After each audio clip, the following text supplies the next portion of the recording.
Welcome to Stab the Dragon Productions for a Noirvember movie review, number 11.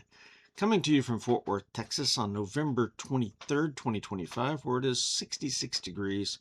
We are here to celebrate some greatness from Hollywood in the film noir genre. My wife and I really enjoy these older movies in the noir genre, and I have reviewed two other noir films, Sunset Boulevard and The Maltese Falcon. Tonight's movie, In a Lonely Place, starring Humphrey Bogart.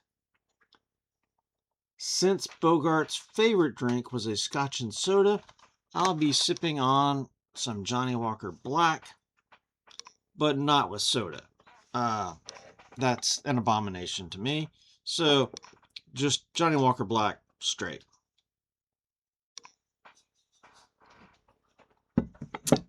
But I do have some soda water on the side. The best quote from this movie: I was born when she kissed me. I died when she left me. I lived a few weeks while she loved me.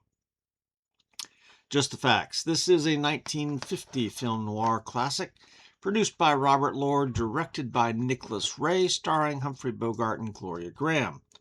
Black and white, it runs for 94 minutes, and it's still available on Amazon Prime, in DVD or Blu-ray, or for free on YouTube with a lot of commercials. The plot. This is a story about a Hollywood writer named Dixon Steele, played by Bogart, who's known as a World War II vet who has a violent, unpredictable temper. A murder occurs of a young lady who had spent the evening with Dix, and he is the logical suspect and is being investigated by the police. But a woman in his apartment complex provides an alibi. They begin dating and fall in love, all while the murder charge is still hanging over his head. His violent tendencies then lead his fiancée to wonder if she is making a mistake, and then in an ending with some odd twists, everybody's lives are wrecked. Nobody comes away the winner, except maybe the cops. My score for this movie was 87. A letter grade for importance and enjoyability, solid A. Recommendation. While this is a great movie, this is also one more Hollywood film that looks inward at the underlying dirty details of life in Hollywood. In some ways, it's similar to Sunset Boulevard that was made the same year, which I have reviewed on this channel. I highly recommend this movie. Historical accuracy. Now for the details here. While this movie's not about any historical event, it does present itself as being a post-World War II setting. So the vehicles, the dress, the apartments, the offices, the restaurant, everything does present themselves according to this period in history in which the story takes place. So there's no unusual anomalies that are observed here. But this is not a movie that depends much on history or historical accuracy. So 16 out of 20. Production background. This is produced by Robert Lord, directed by Nicholas Ray. Screenplay by Andrew Solt and Edmund North. And this was an adaptation of Dorothy B. Hughes' 1947 novel of the same name. It stars Humphrey Bogart as Dixon Steele, Gloria Graham as Laurel Gray, the neighbor, the leading lady, Frank Lovejoy as Detective Brub Nicolai, Art Smith as manager Mel Lipman, Martha Stewart is the young lady Mildred Atkinson who is murdered, Carl Benton Reed as Captain Lochner, and Hadda Brooks as the jazz singer in the restaurant. Now she was a real jazz singer with real cred, and she married one of the Harlem Globetrotters and was inducted into the Rhythm and Blues Hall of Fame in 1993. The movie was produced by Bogart's Santana Productions Company. The story is a critique of the morals and pitfalls of Hollywood, much like the other movie of the same year, Sunset Boulevard. The film has made it onto a few lists of top 100 great films, and in 2007 was selected to be preserved in the National Film Registry by the Library of Congress. The director, Nicholas Ray, was married to the female lead, Gloria Graham, at the time of filming. But Ray and Graham had a very difficult marriage, and it literally fell apart during the filming of this movie. The couple had separated, and the contract with Graham had to stipulate that for her, my husband Ray shall be entitled to direct, control, advise, instruct, and even command my actions during the hours from 9 a.m. to 6 p.m. every day except Sunday. I acknowledge that in every conceivable situation, his will and judgment shall be considered superior to mine and shall prevail. So that was a legally binding part of the contract. Graham was also forbidden to nag, cajole, tease, or in any other feminine fashion seek to distract or influence him. Wow. Lauren Bacall, Bogart's actual wife, was considered for the leading lady of Laurel Gray, but Warner Brothers refused her permission because they were miffed at Bogart for starting his own production company, Santana. And they considered these small actor-owned companies to be a threat to the larger established production companies. It seems like John Wayne also had his own production company at some point. Production ran from October 25th to December 1st of 1949, and then the movie was released in 1950. Reception by the critics was generally positive at the time, and the reputation of the movie has grown decidedly through the years, but it only took in $1.4 million at the box office, so it was not really a wild box office success, but I think it was in the top 100 movies of the year for that year, but that's not saying a whole lot, I guess. So for production background, 4 out of 5 points. Set, scenery, and wardrobe.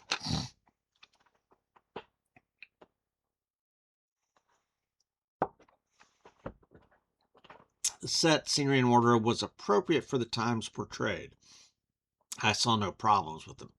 There was nothing noteworthy about the set, but I think the big highlight really was the restaurant club scene when Hannah Brooks was playing the piano and singing.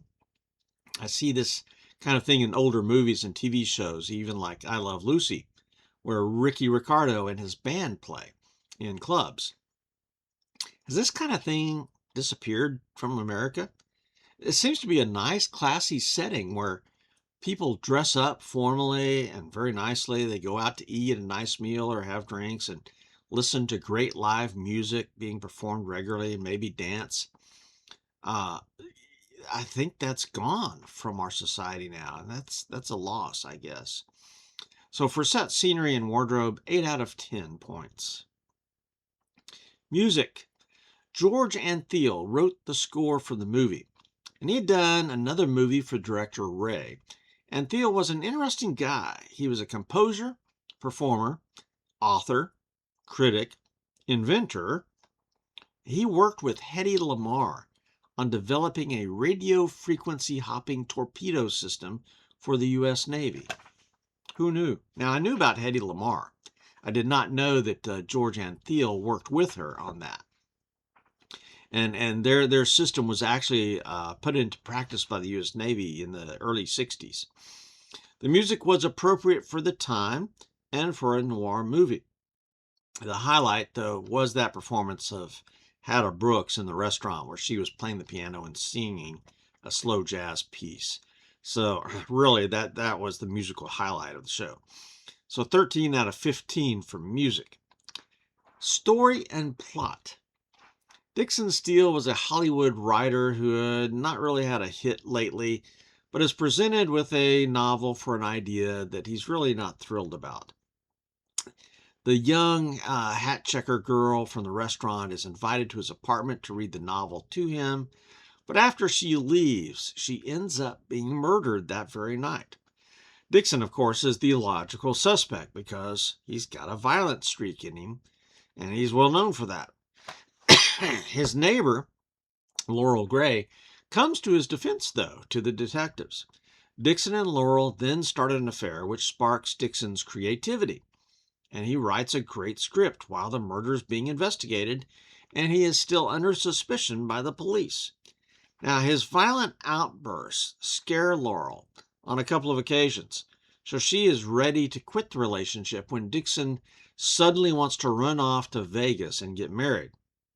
Laurel's afraid to break up, but manages uh, to get an airplane ticket, and then Dixon finds out about it. He figures out what's going on, and their relationship is wrecked in the final minutes of the movie.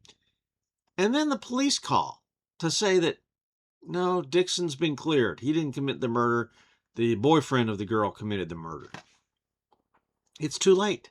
Their romance cannot be saved. The plot holds together very well as it's fairly straightforward and simple. Dixon's character is complex and tragic, showing brilliance but uncontrolled outbursts of anger and violence.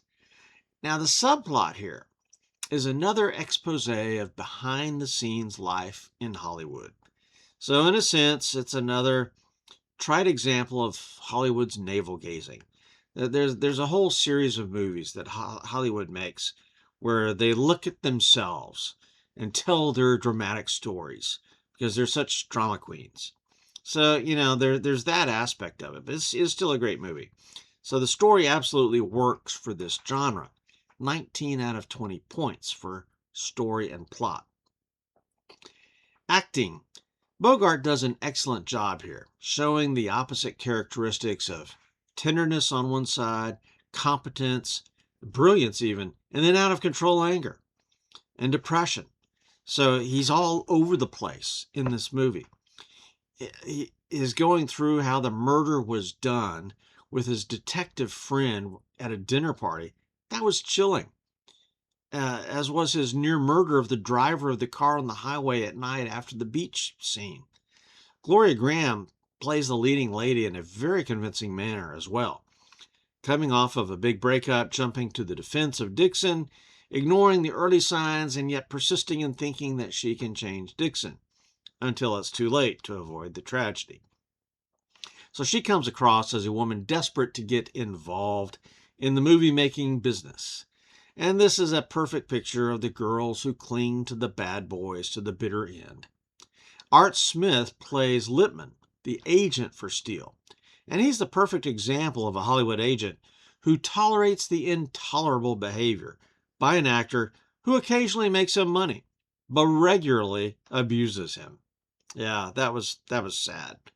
But 14 out of 15 for acting all the way around. Special effects. Now, there's no special effects in this movie. The movie focuses on the plot, the characters, and their dialogue. And actually, I love movies that don't depend on special effects to draw me in. Today's movies over-rely on special effects. I mean, here it's all about the plot, it's all about the acting and the dialogue. So 8 out of 10 for special effects, even though there were none. Bonus points. This is definitely a classic in the film noir genre, and it deserves the recognition that it has received in recent years, despite its lack of box office success back in 1950. So, yeah, this is going to be a favorite. This is the second time that I've seen the movie. So 5 out of 5 bonus points, giving me a total score of 87 and a letter grade for importance and enjoyability, a solid A. And my analysis and recommendation.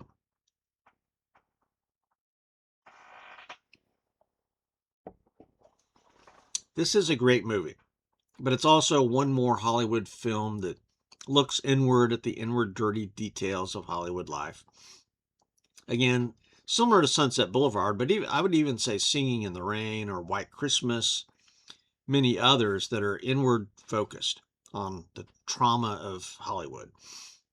It's revealing that so many of Hollywood's movies are all about themselves and their little bubble. There's so many other stories out there that could be great movies, but nonetheless, this is a great movie. It's a great plot, great story, great acting. And even though the movie was not received well when it was released, it has really grown in reputation through the years, and deservedly so. So it frequently shows up on top 25 lists of the film noir genre. Now, next up on the channel, I think my blended Scotch reviews channel will be next. I'm going to continue looking at the famous grouse family. And then for Thanksgiving, I might be able to do an American Catechism show on the significance, the meaning, and history of Thanksgiving. Maybe. We'll see. For now, this is Stab the Dragon out here.